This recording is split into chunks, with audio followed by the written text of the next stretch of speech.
If you've ever felt like you were losing your mind trying to co-parent with someone that twists everything, gaslights you, and uses your kids as a tool to weaponize against you, then this video is for you. Let's talk about it.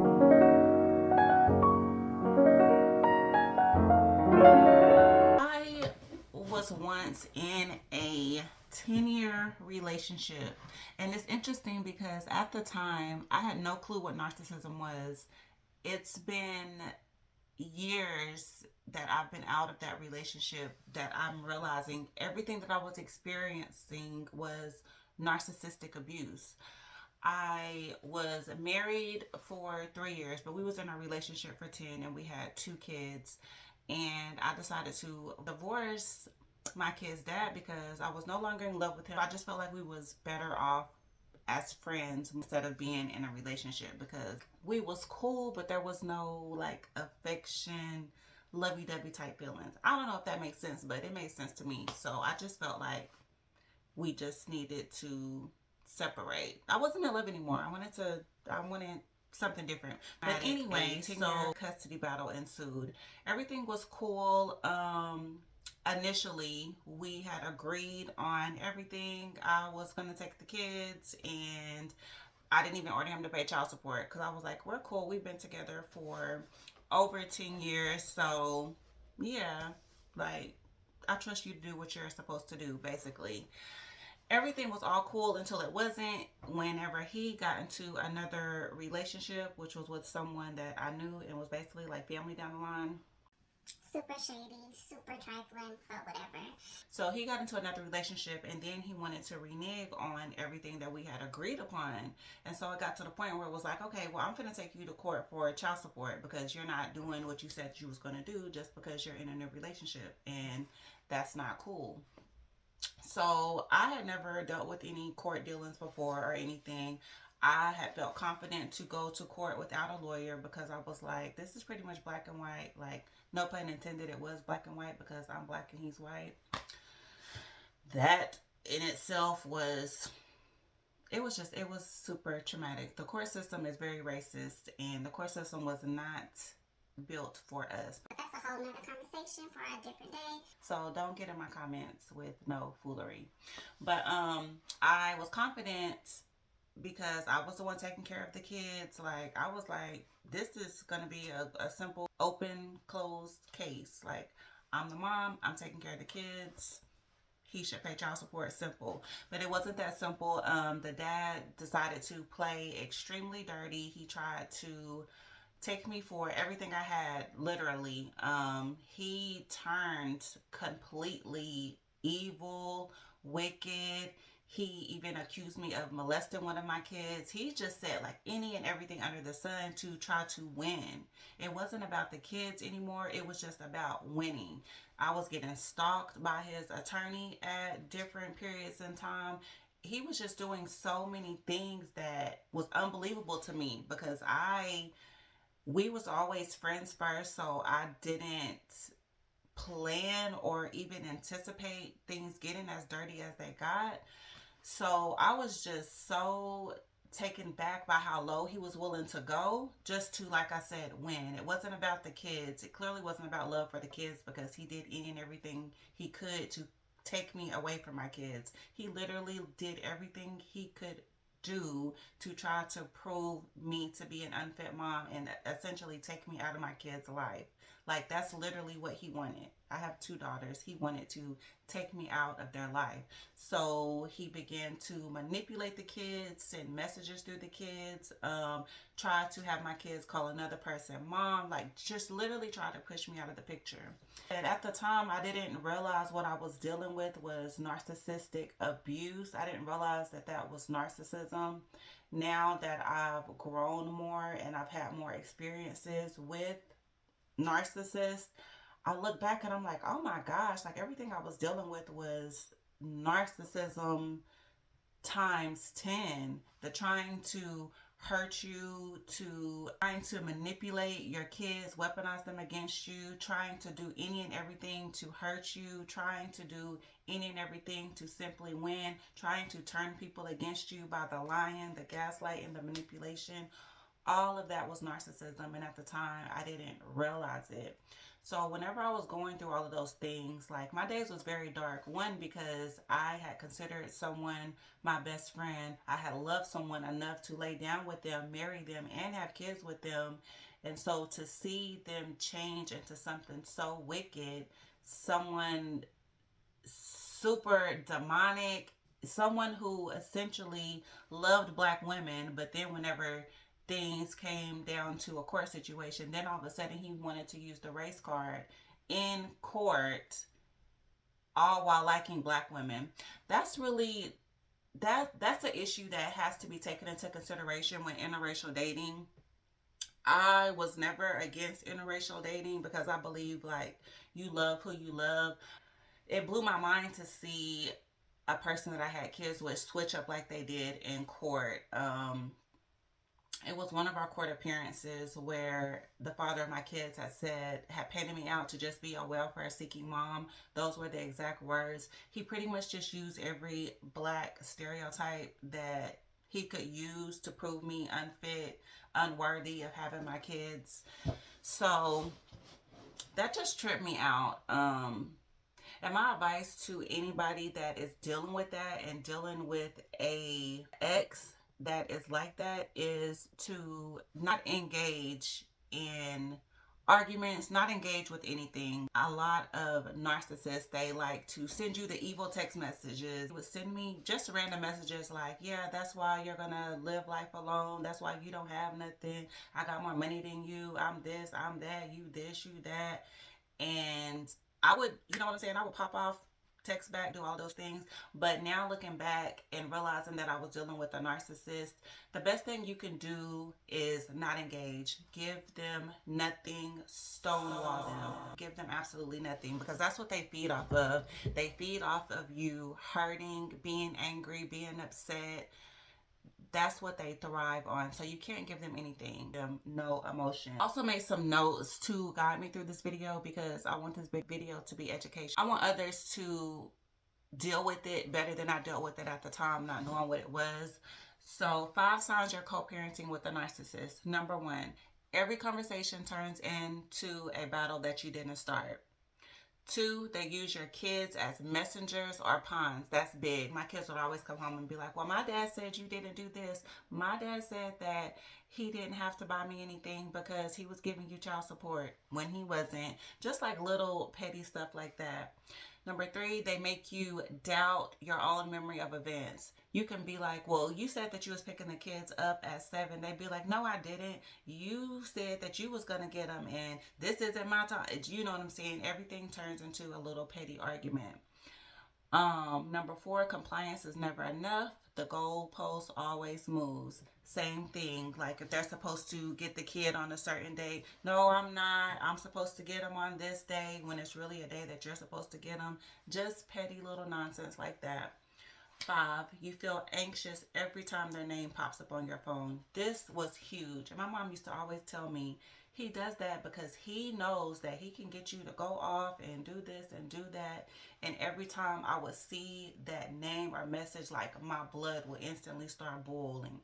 My blood would instantly start boiling. I would instantly just like get like anxiety, anger, feel all of these negative emotions. You absolutely cannot engage with them at all whatsoever because that in itself, it keeps you stabilized. It keeps the anxiety, the anger, all of those negative feelings at bay. Just don't even engage. Don't look at the messages. There were plenty of times that I would get a message and I would just automatically delete it because 9 times out of 10 it was never about the kids. It was more about me, what I'm doing. Narcissists are way more worried about you than they are their kids, for sure. So I'm going to wrap this video up. I'm not going to make this too long. I want to give you some practical tips that you can use whenever you're dealing with a narcissistic co-parent.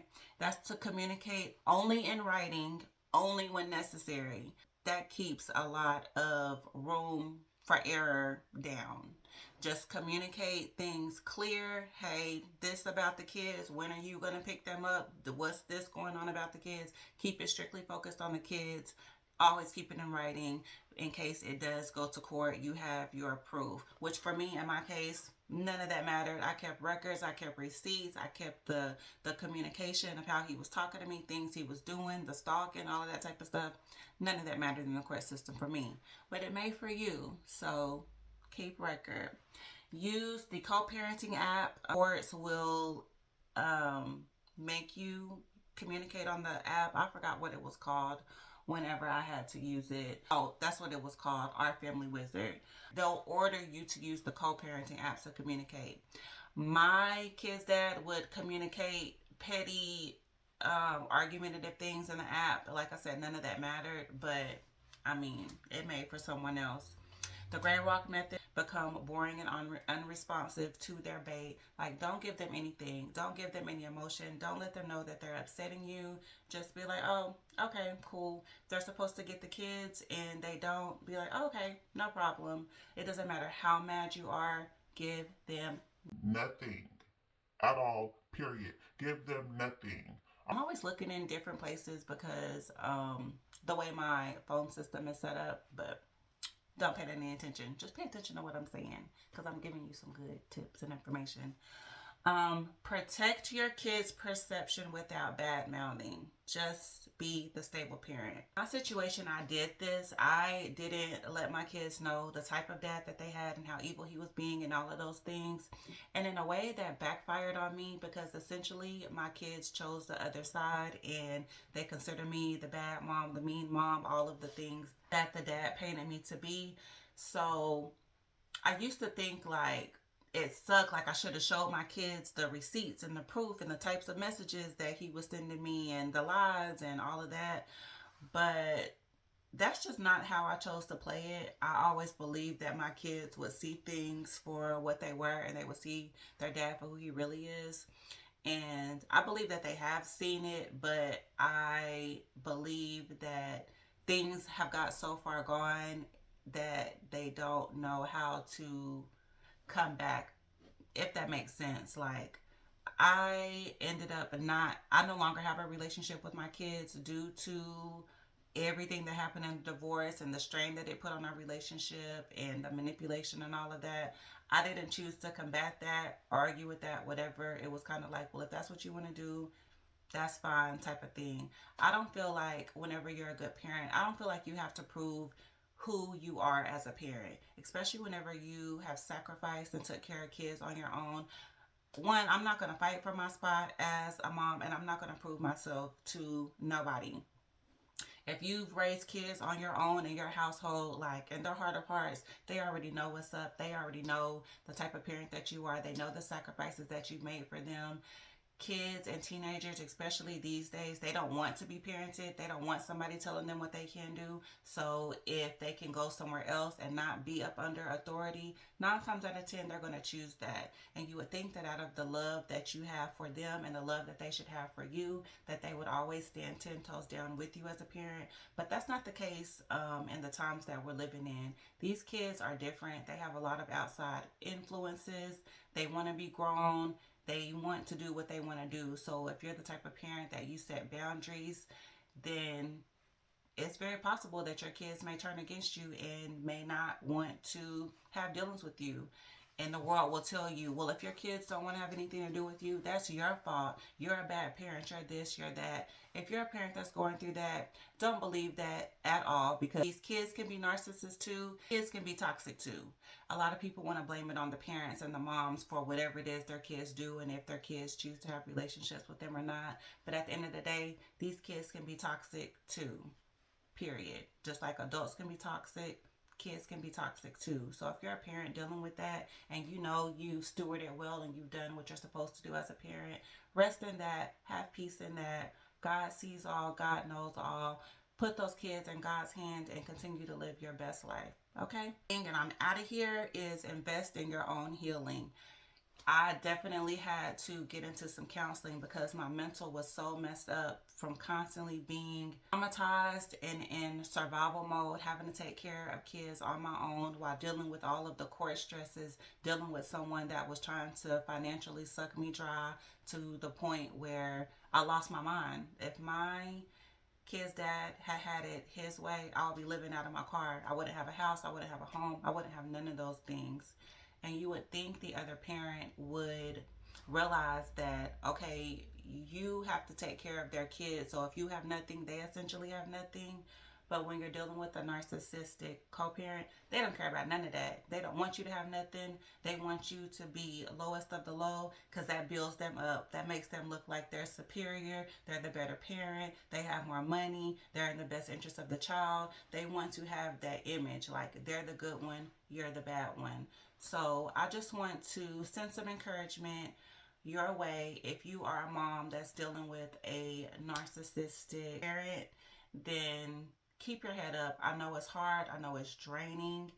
I know it is debilitating dealing with that kind of trauma. Someone that's trying to just like beat you down mentally. I know what that's like, and know that you are going to be okay.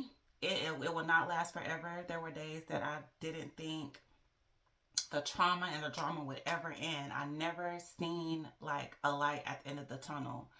And even though things didn't play out the way I wanted them to, and I essentially ended up losing my kids, they wanted to go to the other side where they could do more of what they wanted to do, and they fell prey to the manipulation. I would have never expected it to turn out like that, but I truly believe that God brings all things together for the good. I ended up having another child that I have to live for and that I have to be mentally well for, so I couldn't let that situation bring me down and cause me to off myself or do any of those things, because I definitely had those thoughts. I definitely felt like life was over. What do I have? They don't love me. They've chosen somebody over me. What is life? Life isn't worth living. Like, I felt like God didn't love me a lot of times. I felt like why would God give me kids to deal with everything that I dealt with the other parent, with them growing up and essentially flipping the script. I couldn't understand for the longest, like, why would God let me go through that? But then I realized that God can still make good out of anything, and there is still light at the end of the tunnel. Like I said, that happened with my kids, yeah, but I ended up having another child, and through having that another child, I felt like God was giving me back everything that I lost. No, I didn't think it was fair to lose kids at all, period. When I say lose kids, I mean lose them emotionally and physically. I didn't think that would ever be possible. Like, why would God give me kids that are considered a blessing to lose them? I'll never know the answers to that, but I realized that my purpose doesn't go away just because those kids went away. You know what I'm saying? Like, I still have purpose. I still have a calling on my life. I still have things to do and people to impact, and I still have another daughter to raise. Hopefully she'll get to be in relationship with her sisters at some point, but if not, she still has a purpose as well. She still has a life to live, and life must go on. I wrote a book called Grieving the Living that I published last year. I will attach that in the description box. I wrote that book because of experiencing so many traumatic experiences and having dealt with so many losses that was dear to my heart, like losing the relationship with my kids, not having a relationship with my mom, experiencing church hurt, growing up being molested, not having the protection, all of those things, they had caused me to just live a life of grief. And I didn't realize that grief was what I was experiencing. And so when I realized that, man, like, I am grieving. I'm grieving what I never had, and I'm grieving the losses that I've taken in life. So that prompted me to write a book to give myself closure and to give myself the healing that I needed to be able to move forward. So yeah, that's the end of this video. I hope that helps somebody.